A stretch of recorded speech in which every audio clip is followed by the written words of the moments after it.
दोस्तों, हिमालय की बर्फीली चोटियों के बीच एक पर्वत ऐसा है जिसे केवल पहाड़ नहीं, देवों का धाम माना जाता है। कहते हैं वहां पहुंचना आसान नहीं और उसके शिखर को छू पाना तो लगभग असंभव है। वह है कैलाश पर्वत। और इसी कैलाश से जुड़ा है एक नाम, मिलारेपा। कौन था यह व्यक्ति जिसके बारे में कहा जाता है कि वह कैलाश की चोटी तक पहुंच गया था?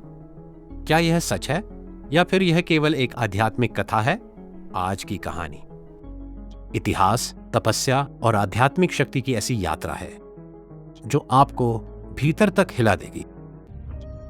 और आगे बढ़ने से पहले, अगर आप भी मानते हैं कि कैलाश केवल पर्वत नहीं बल्कि चेतना का केंद्र है, तो वीडियो को लाइक करें और कमेंट में लिखें हर हर महादेव। अब कहानी शुरू करते हैं। मिलारेपा का जन्म 11वीं सदी में तिब्बत में हुआ था। बचपन में उसका जीवन सुखी था, लेकिन पिता की मृत्यु के बाद उसके चाचा चाची ने उसकी संपत्ति छीन ली।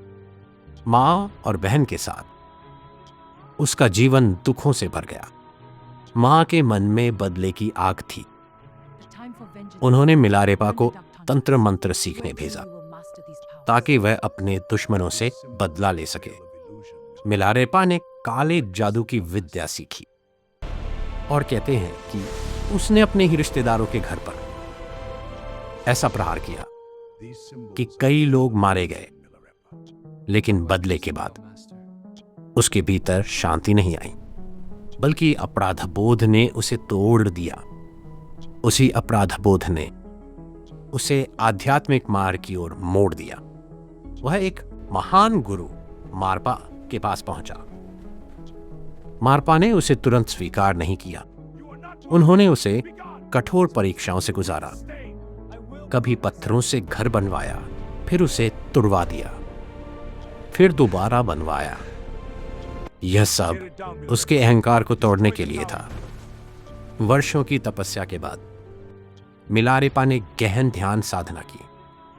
वह गुफाओं में रहता, केवल पिच्छू बूटी खाकर जीवित रहता।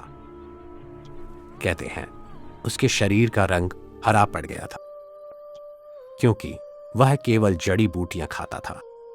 अब आते हैं उस घटना पर जिसने उसे अमर कर दिया।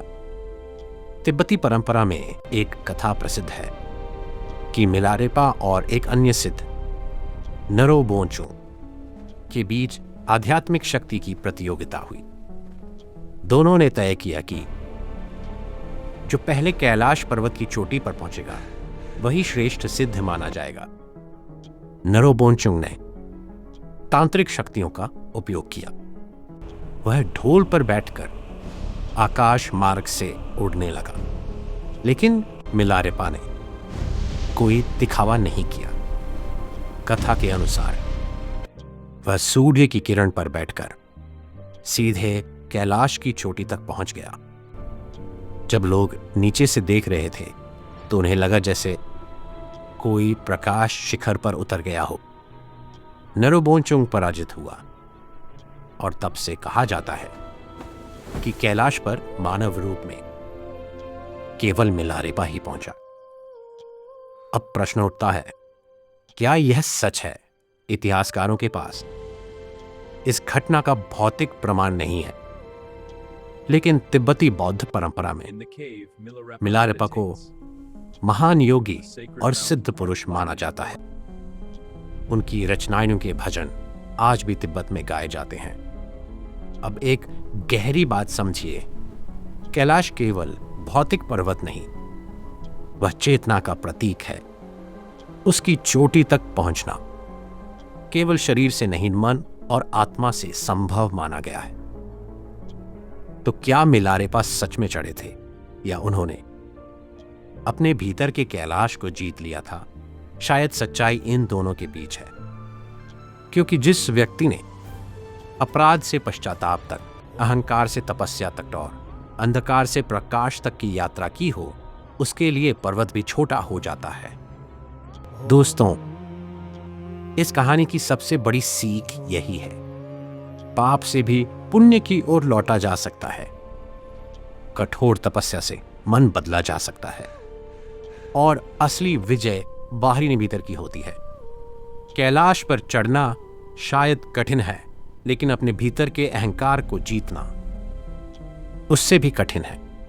अगर यह कहानी आपको सोचने पर मजबूर कर गई हो तो वीडियो को लाइक करें और कमेंट में लिखें हर हर महादेव, और चैनल को सब्सक्राइब करें, क्योंकि अगली कहानी में हम जानेंगे क्या सच में आज भी कोई कैलाश की चोटी पर पहुंच सकता है।